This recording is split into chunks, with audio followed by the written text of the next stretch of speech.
Jimmy Smith will tell you it's time for Bay Area baseball, past, present, and future. I am back, another edition of Bay Area baseball, past, present, and future.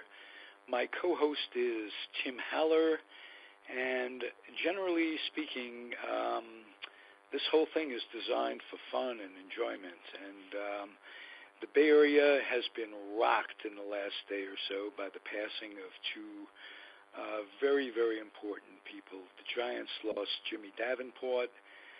The A's lost Tony Phillips. Both died young. Jimmy, I know you're taking it particularly hard.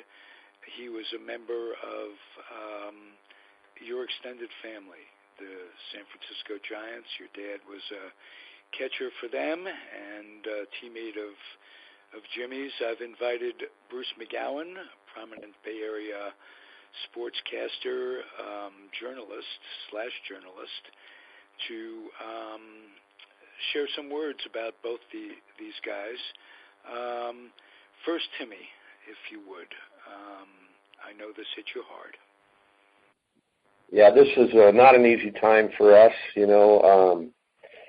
Personally, it isn't an easy thing, and across the Bay Area and certain parts of the country, we're touched by the loss of Jimmy, and then Tony, of course. What a great ball player! What a great competitor! This is part of life, though, and hopefully we hold dear the lessons that were taught to us, and we continue forward. Absolutely. Bruce and I were talking a little bit earlier in the day, and the one thing that hit both of us was Jimmy's ability. Jimmy was a Southerner. Bruce, you want to elaborate on what we were talking about and how he communicated with everybody and how he was loved, and especially I know Willie McCovey was a golfing partner. Lon Simmons, from different parts of the world, different cultures, how they got along, and says a lot about Jimmy. You want to elaborate on that, please, Bruce? Well, think about it, Ralph. Jimmy grew up in the segregated South of the 1940s and 50s, where blacks were not allowed to play with whites, and were not even allowed to vote. And Jimmy was brought up in the Giants organization and was an original Giant, and from day one he was, in that clubhouse with a lot of guys who were Latino, who were African American. Willie Mays, Willie McCovey, Orlando Cepeda, Felipe Alou. Felipe Alou had a comment in the paper the other day, said that I got along as well with Jimmy as I did with any of the Latino players. That was the kind of guy Jimmy was. Jimmy had a very close relationship later on, and I know Tim probably knows about this, with Bobby Bonds, who was not an easy guy to get to know, and Bobby had a lot of troubles off the field, but they truly loved each other like a couple of brothers. They played golf together. You mentioned Jimmy playing golf with Willie. Jimmy and Lon Simmons and, of course, Bobby Bonds all got together and played a lot of golf, and it was, Jimmy was the kind of a guy, I got to know him pretty well because he was a manager and a coach, and I covered the team very closely. I knew your dad, of course, Tim, pretty well as well when he was general manager of the Giants, but we really got to know Jimmy even better just because we were dealing with him every day. And, this is a guy who never made excuses. He was very straightforward. He was very honest. Not a super sophisticated guy, but about as nice and honest and straightforward a person as you could hope to meet. And you mentioned, Ralph, he did, die yesterday. He did live a long life. 82 isn't a short life. It's a long life. I think Jimmy would tell you if he were here today that he had a very rich life, 5 kids, absolutely, a wonderful career. And then after his playing career was over, look at all the time he spent as a coach, as a manager, as a minor league instructor. I think he really loved being around the game. I want to include in the list of compadres Hank Sauer. Oh yeah. He, Jimmy, Willie McCovey, they were really good friends. I knew Hank back in the 90s. He tragically passed away, and he was another member of the Giant family. Did you get to know Hank at all, Tim? Yeah, I did. You know, he and Dad were, of course, really good friends, but that whole group of guys that Bruce mentioned, you know, the camaraderie, they loved the golf, and you know, they spent a lot of time together off the field. And Hank was he was just a great guy, a lot of fun. He could hit back in his day. He was quite a hitter, and you know, he was just one of the group, one of the bunch. Yeah. You know, it's a funny story. The first game I ever went to see, Seal Stadium, I was 7 years old. My dad took me to a game, weekday game. The Giants were in the middle of a pennant race in '59, their first ever. And the first guy who ever hit a home run that I saw in that season was Hank Sauer. And Hank Sauer, I used to tell him that story, and he'd laugh. You know, Hank would always come up to me in the press box when he was scouting, and he'd always say something like, "Hey, Long John, how you doing?" Because I'm a tall guy, I'm 6'5", and then he'd take he had this enormous hand. He'd grab your hand and he'd just, you know, encase it, and it was like Willie Mays. You know, you had to give him an iron grip, otherwise your hand was crushed. Hank was a larger than life fellow, another great ball player.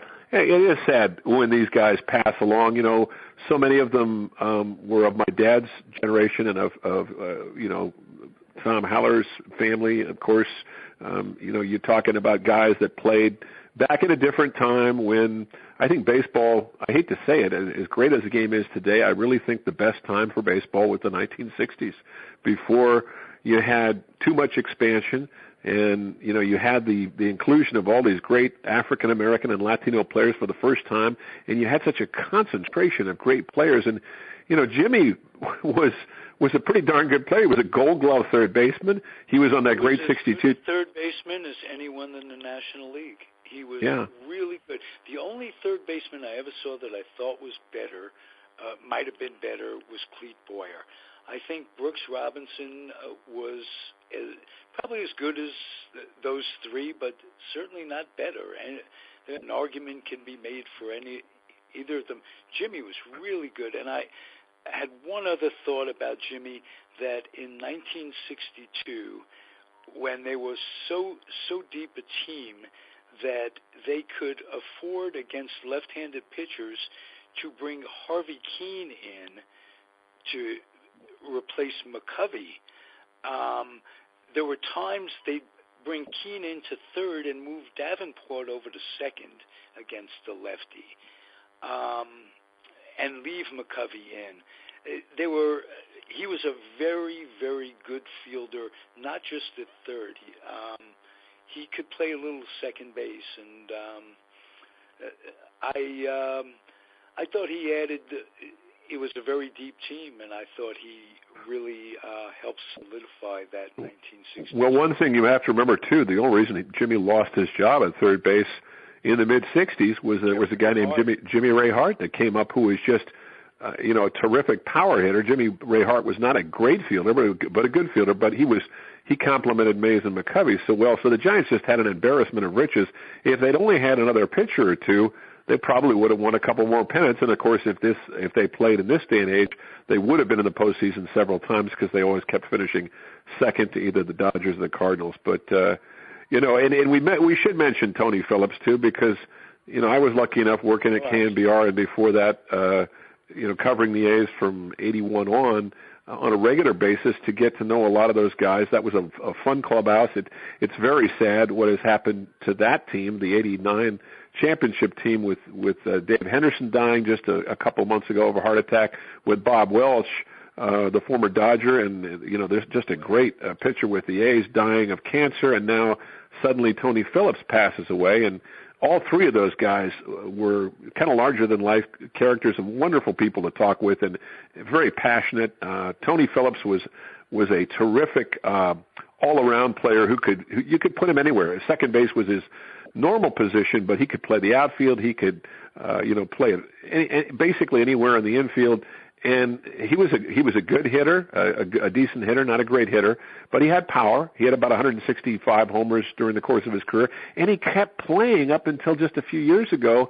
2 years ago, he was playing independent league ball with the Pittsburgh Diamonds against the San Rafael Pacifics, and I went and saw him play, and he could still swing the bat pretty well. So, he had a great career, 16 years in the major leagues. Yeah, few guys have done that. Jim Barr is an example here in the Bay Area. Pitches in an over 40 league that is incredibly competitive. I don't know if he still pitches. I think he's the pitching coach at Sac City now, or Sac State. It's probably Sac City. They have a excellent baseball program going on. Well, Jim is older than me, and I'm about to turn 64, Ralph, so if Jim is still pitching, good for him. I know Bill Lee, the spaceman, actually came out here to the Marin County area and pitched for the San Rafael Pacifics a couple years ago, and actually pitched pretty well in a game, and he was 66 at the time. So that's the great thing about baseball. Tony Phillips, I think, would have kept playing like Ricky Henderson kept playing. He never actually officially retired. The great thing that Jimmy got to do was that Jimmy got to transition into teaching. And I think Jimmy, Tim would tell you this, I think Jimmy's greatest gift that he had was his ability to work with young people. And he loved working with minor league players. He did. Right, and he raised a son who was a coach and went to Italy, if I remember. I met him when I was the Topps representative in the California League, and he was a coach in the minors at that time, or just ending his own career, and went on to coach the Olympic baseball team in Italy. Is that right? I did not know this story. I know Jimmy had four sons, right? Is that right? Four sons? That's correct. Gary Davenport, the one you're talking about, is still employed by the Giants. He's their minor league roving instructor for infielders, etc.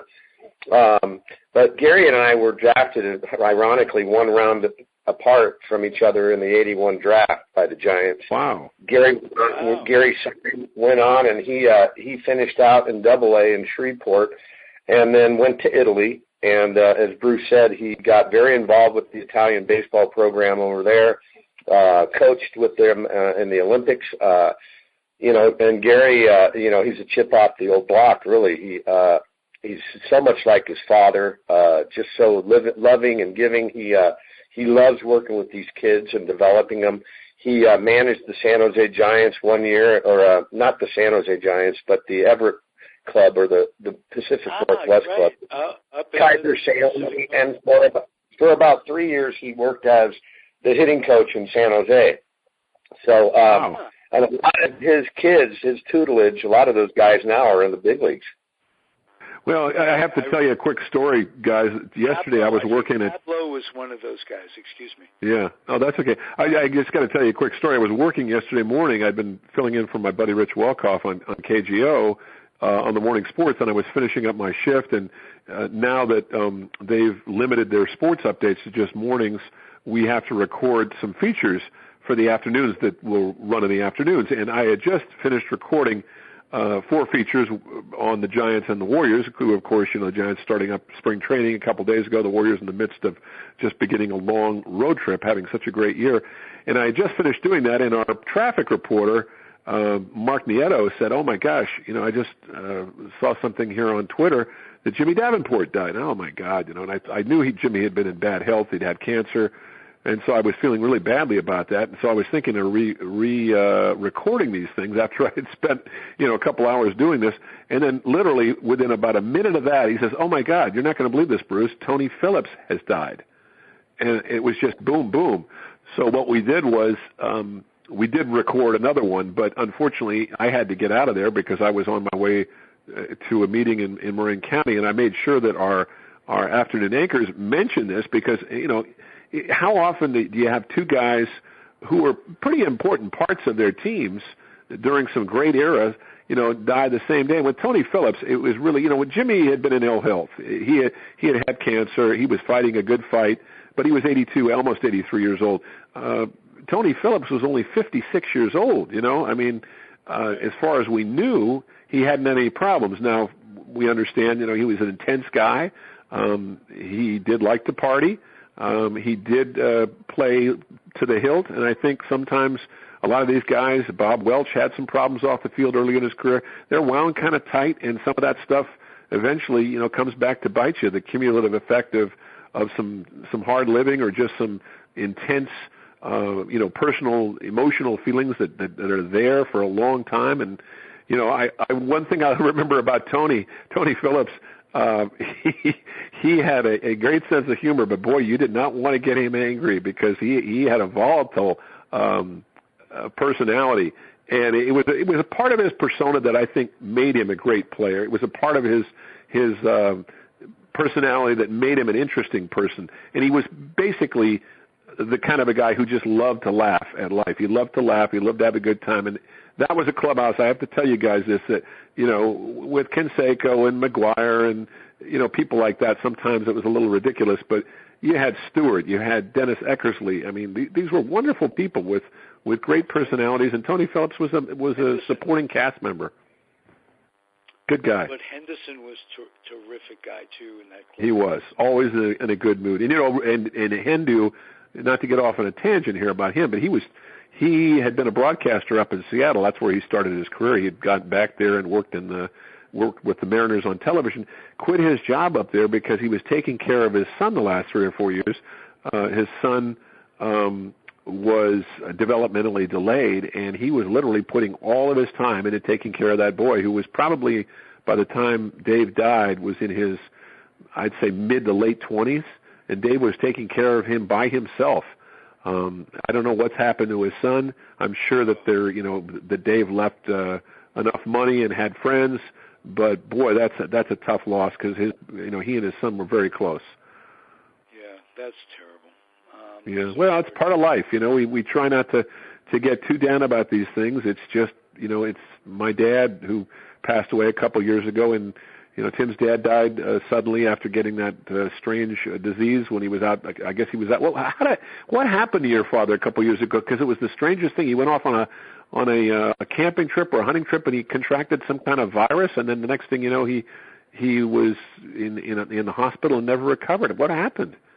Well, this is pretty much the long and short of it. We have a family ranch out in western Colorado, and in the summertime, my folks would go out there because they were living in the desert of Southern California, and they would get out of the heat for a couple of months. And it just so happened that in the summer of 2004, West Nile virus, the alerts were high in that part of the country, and Dad got bit by a mosquito. And it's kind of strange, but this is how I sort of recall it. They were driving back home to Indian Wells, and Dad looked over to my mom and said, "Honey, did you get bit by a mosquito?" And my mom replied, "Well, of course, babe. I have them all over, And my dad says, "Yeah, I got it right here on my knee." And they're driving along, and now that was a Tuesday. They got home Thursday. And Friday, he was complaining of feeling a little feverish, and told Mom, I'm going to stay in bed. Now, that's something Dad never did. He never missed a day to sickness or illness. And the next day, on Saturday, he had declined even more, and he got up out of bed and walked into the kitchen and asked Mom if she would make him some Jell-O. Now, my dad is well known throughout the baseball community as never having eaten Jell-O. He was the kind of guy that would go to the opening of the San Mateo McDonald's down on El Camino back in the early 70s and order like 3 or 4 Big Macs, a double pound, Jimmy, quarter pound. Is this a new Sabermatic stat? It is. It is. So that Saturday, Mom said, maybe we called Dad Buggy. Buggy was Dad's nickname. And Mom said, well, gee whiz, Buggy, do you think we should probably take you to the hospital tomorrow? And he goes, no, I'll just go to the primary care doctor on Monday. Well, Monday mornings, he couldn't even get out of bed. He was incoherent. Wow. My mom, as small, as frail as she is, basically helped him to the car got him to the doctor, and immediately he went into cardiac arrest. And wow. so they took him to Eisenhower Medical Center in Rancho Mirage, and from that time on, he never came out of his coma. And wow. Basically, what happened was it was spinal meningitis and encephalitis that it just completely destroyed his brain and his spine, but it was brought upon by the West Nile virus from the mosquito bite. Wow. And so for 3.5 months,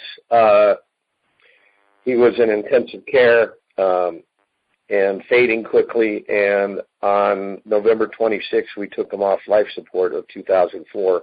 So that happened the first week of August, and he passed on the 26th of November. And that still really is that's right in the forefront of my mind, my memories, everything that we went through during that time. So it is, and thank God he had so many wonderful friends, especially in the Giants organization. Davey came down for his memorial, as a matter of fact, and a few others, Mario Alioto and Bill Lasky and Pat Gallagher? Pat Gallagher was there. And, it's really amazing. What I learned from all of this, from sort of, even though I was there and I was on the inside of all of this, everything baseball was thrown out of the window. It's about family and the friendships that these guys, had over the years. And, it's just, and so this brings me back to losing Davey. I mean, Davey was like my second father. He and my dad were best friends. They were best friends. Yeah, I remember that. And because I know they were very close. Our families were very close. Their kids and my brother and I, very, very close with their kids. And, just a few minutes ago, prior to getting on air here, I got off the phone with Gary, so we can be in the loop with what we're going to be doing for Davey. So, it's just it's a sad time for all of us, and I just know how he touched so many people. It's just a sad time.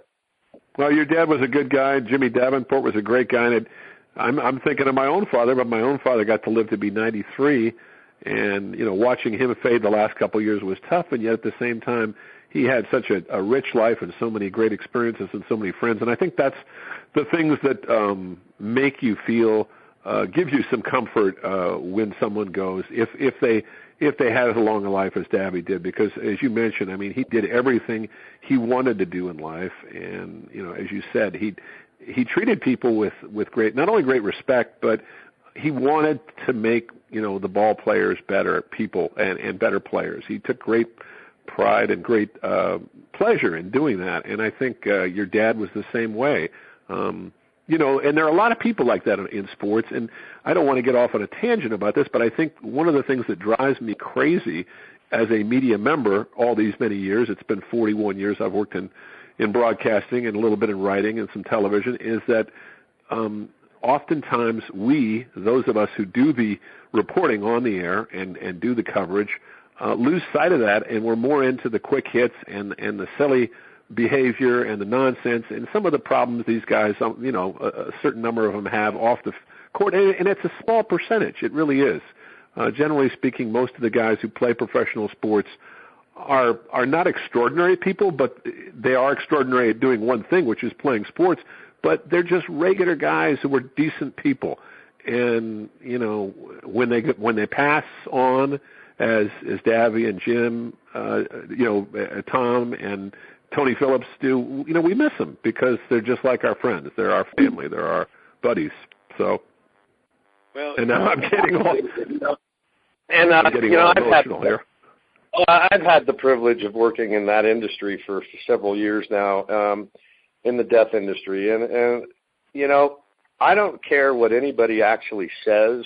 We can prepare for the loss of a loved one, but we're never ready, and it takes a while to get through that period of time, and we'll never be the same, and that's perfectly fine. That's natural. That's a good thing, because if we're not impacted by these lives and these souls, then what are we really doing?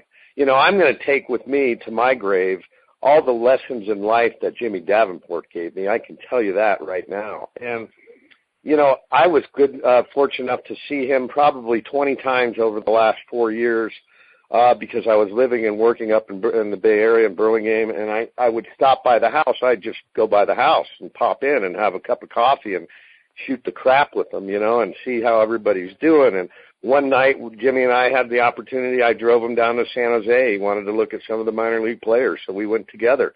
You know, having those experiences later in his life, they're dear to me. And, of course, I'll never forget as a little kid growing up and watching this guy, basically a human vacuum cleaner, just dispose of baseball to third base, you know, to be around that too. So, you know, it's just a blessing to have known this man, his family, and I'm so grateful that they're in my life, you know. Well, I'll tell you one quick story about Jimmy that I can recall from covering that 1985 team very closely, the one that lost 100 games. It was the worst team on the field, you know, in terms of wins and losses in the history of the San Francisco Giants, and yet Jimmy Davenport was, you know, managing that team, and he was cut loose, as was your dad, late in the season when they brought in Roger Craig and of course Al Rosen and kind of changed the whole scene. But Jimmy, you know, always after every game, win or lose, not only was available but was calm, was patient, answered every question. Did it in a straightforward way, and never, ever barked at anybody. And, you know, that said a lot to me about the guy. There are a lot of managers that are not that way. Tony La Russa, as much as I like Tony La Russa, was very difficult to deal with when the A's would lose the game. Oh, my gosh.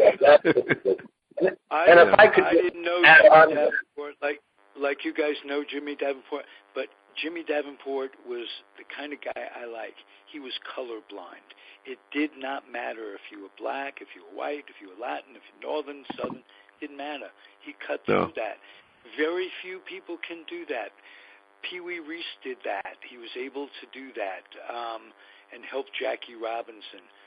I can imagine that when those 62 Giants were so fragmented in terms of there was the Spanish guys, there was the black guys, and there were the white guys. Having a guy like Jimmy Davenport who could bring it all together had to help quite a bit. Am I right, Timmy?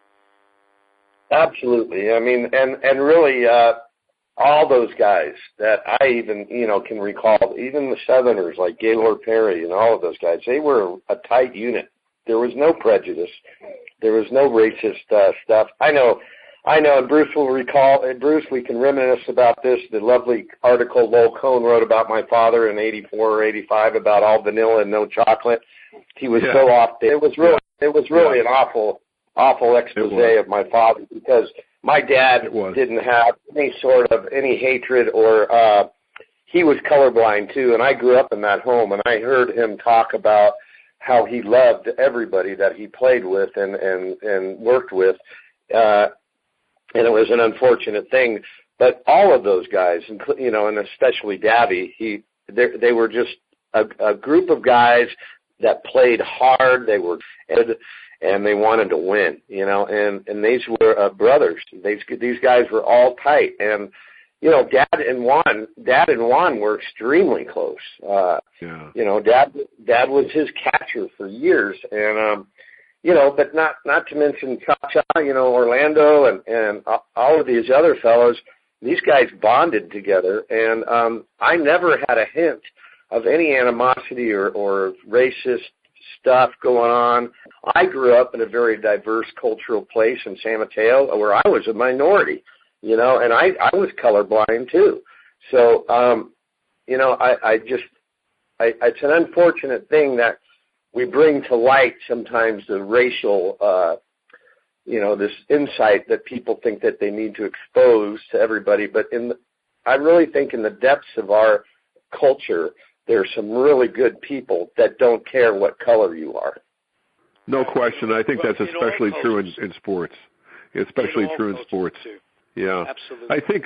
I think one of the things I was going to say, Ralph. I think one of the things about sports and the great blessing I've had in my career is being able to hang out especially at Candlestick Park and now more recently at AT&T Park, get to know people on the Giants because you're at the ballpark early, you're in the clubhouse early. Did a lot of traveling with the Giants in the 1990s and early aughts, and spent a lot of time with people like Dusty Baker. And the great thing is you get to see these people in their work, and you get to see them preparing for their jobs, and you really get to know what kind of people they are. And they can't afford to have those kind of prejudices if they're going to work. That's the beautiful thing of sports. There are very few teams that can have those kind of divisive elements and expect to be successful. It just doesn't work. It hasn't worked, and it's never worked and never will work. People have to be able to have a common purpose and a teamwork and a supportive attitude, and the Giants have always had that. You mentioned Juan Marichal. Man, I really wish he was around more often, because whenever he does show up, and he was at the ballpark last year a couple times. I love Orlando Cepeda. I've gotten to know Orlando quite well, but Juan is just an absolute sweetheart. And I could see your dad and Juan being buddies, because they were kind of like minds, very easygoing, friendly, welcoming kind of people with a smile on their face whenever they would meet you. And, everybody always remembers Juan for hitting Roseboro on the head with a bat. You got to hear the backstory about that one sometimes. We don't have time to talk about it, but there was a lot more going on. Bruce, if I could only get you to open up. That would before we go, let me ask you, we touched briefly on independent ball, and this is Bay Area baseball, has to include independent ball, and I'll be frank, I don't really know much about what's going on. I think it's San Rafael, they have a team. You do. Can you tell me about the team, the yeah. league, the concept of it, just a little brief description of what it is, because I'd like to make it part of our show. Yeah, no, the Santa Fe Pacifics are owned by a guy named Mike Shapiro, who used to be the Giants' legal counsel back in the 1980s, and then left the ball club after the 1992 season when Peter McGowan's group bought the team, moved to Atlanta, worked with the Braves and John Sherholtz, and then later spent time working, Mike did, with the Washington Nationals. And Mike is a really sharp guy. He played college ball himself, and he was smart enough to put some money away. He always had a dream of starting his own minor league team, and he kept his home here in Marin County, where I live. And several years ago, he and some other investors put together some money and brought in Mike Marshall to manage the team, put together an independent team. And there were four teams in the league. Now I believe there are still 4 teams in the league. They've moved them around a little bit because the other teams haven't been nearly as successful. But there's a team in Pittsburgh. There was a team up in Sonoma. There was a team in the East Bay. The one in Santa Fe is kind of the franchise, sort of the cornerstone franchise. They play at Old Albert Park, which is a really nice ballpark just south of downtown. They've played there for 4 years. They've won 3 of the independent league titles. And actually, I got to work as the broadcaster for a year for all their home games on internet radio. The one year that they didn't win, they were upset in the playoffs that one year by a team from Hawaii. One year they had 2 teams from Hawaii that were involved in the league, and it was kind of ridiculous with the travel costs. But most of the players are guys that have had a cup of coffee in the AA or single A or triple A. They're in their early to mid-20s. They just want to play ball for one more summer. They give them jobs, the jobs they get, they're getting maybe only $1,200 a month, for 3 months, and they get a place to live, and they give them, free food. It's really, baseball at its most basic, and the fans show up. You got about 800, 900 a game. It's community baseball. It's I think it's $5-10 a ticket. They have a couple of different places where you can get something to eat. They have the fun kind of crazy entertainment, kids running the bases and the giveaways and all the silly mascots. But it's really a lot of fun, and it may not last a whole lot longer because Mike says, quite frankly, they're not making much money, but they're having such a good time doing it.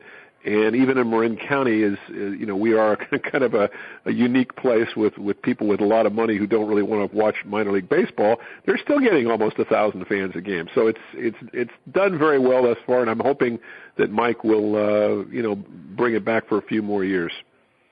which Mike Marshall? Is it the pitcher or the batter? No, it was actually the batter, and Mike Marshall was the manager for the first year, and they've had a number of different guys the last couple of years. They've got a guy right now who used to be who was actually the catcher of the team, who is now managing, who's only about 27 or 28, really nice guy, and the name escapes me now. I think it's what happens when you get older. You have so many names in your head that's kind of like the computer, it just sort of automatically purges some of that stuff.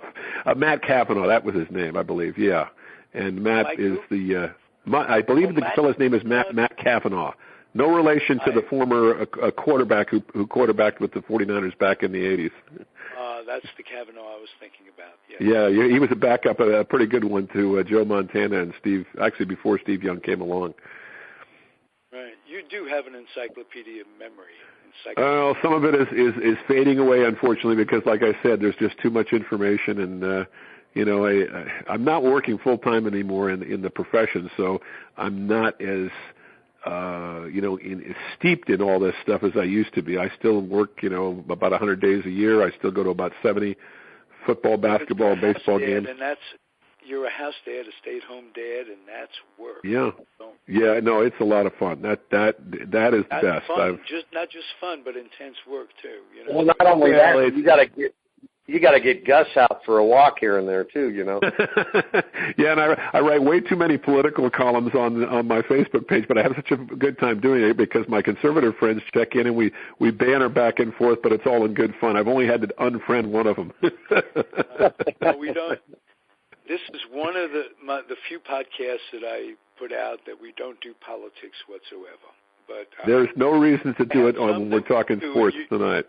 You've got to come on some of the other shows with me, Bruce, and we'll talk for a long time about a lot of the issues because life is just not the candy store of sports. It's gotten to no, it isn't. Well, I was raised in a family where my dad and my mom were both very much involved in politics, and they educated me, and it was fun. I found it interesting, and always was studying the past history of the United States with the presidents and who ran against who and what were the major stories of those days, back in the days of, the 1890s or the Civil War or the time of the Louisiana Purchase or the sweep westward. And America's history is fascinating, but sports is such a big part of that, and it's such an important part of our culture. It's an inherent part of our culture, and I think, getting back to what you guys were talking about initially, these guys, Jim Davenport and Tony Phillips and your dad, these are the people that made sports and make sports fun to be around, the people. Those are the things you enjoy the most.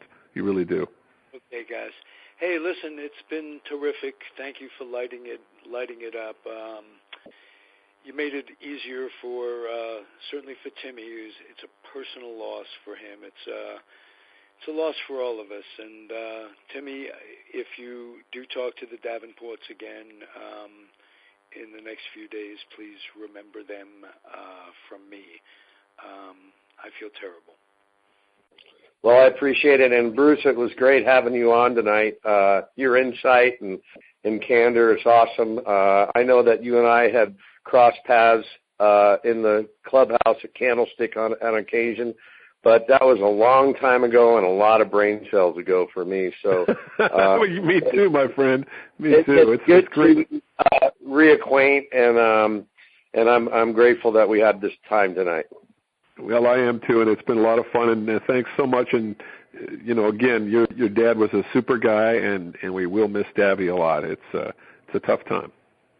Indeed. Okay. Next week, Tim and I are going to talk about the Giants and the A's prospects for what's coming up in spring training, and we might want to keep it in the present and maybe the future for a show.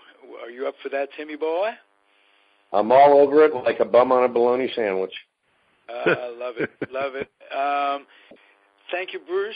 I'm just going to tell everybody out there to just hang in there and keep on keeping on, and we'll see you next time around the track. Adios, guys. Sounds good.